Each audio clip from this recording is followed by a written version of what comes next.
Good afternoon. Today we have Floyd Griffin, who's running for Georgia House District 149, joining us. Thank you for being here.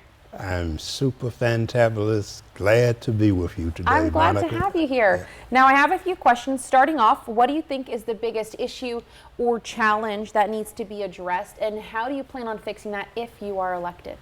Well, let me let me say that my legislative experience, which I've had, led me to believe that there's no one major issue. There are a number of issues. You have to keep those balls in the air at all time. I have approximately 9 priorities that I would be looking at. And the first priority is women's rights to choose, and voting rights, and Medicaid expansion. That is extremely important. I was reading the AJC this morning, and the headlines was over 300,000 children have been dropped from the Medicaid roll.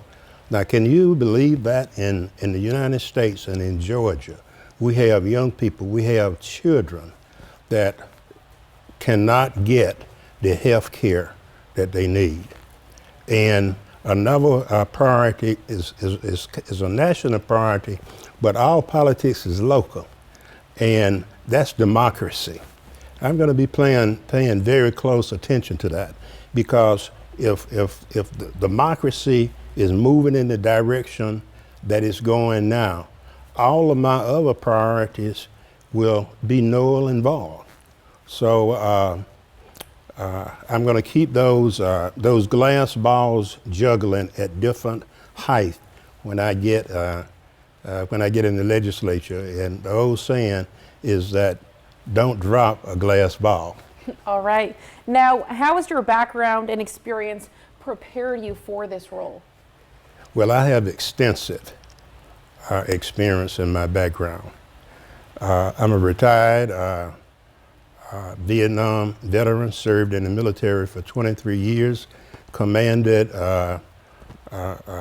units, worked at the Pentagon, and retired after 23 years. I moved back to my hometown, Millersville, to our family business, funeral service business, where my sister and I eventually became co-owners.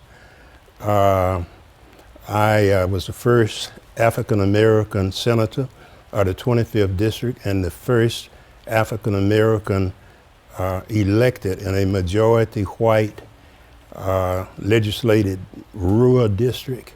And I was also the first black mayor of the old capital city of Millersville, Georgia. So, and I have been involved in serving on boards. I've served on 2 or 3 college boards of trustees. I've served on the National Center for Missing and Exploited Center board of directors, and and a community activist also. All right. So I've been on the move. All right. Now, lastly, what would progress look like to you if you're elected? That's a very good question.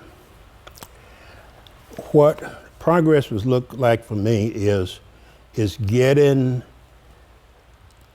involved with the Democratic caucus after the election, and making sure that we elect a caucus leadership that is going to represent the Democratic Party and represent Georgia. Since Representative James Beverly, who's from Macon, was the Democratic leader, and he's not running for office now, so we have to elect a new leader. At the same time, once I'm elected, then I need to also be involved with our district caucus here in Macon, in Millersville, and Jones County. So that is part of that is the work that needs to be done the day after the election. All right. Well, thank you for that, and thank you for being here. I'm glad to Glad be to here. have you. For the full interview and more about the upcoming election, head on over to our website, 41nbc.com.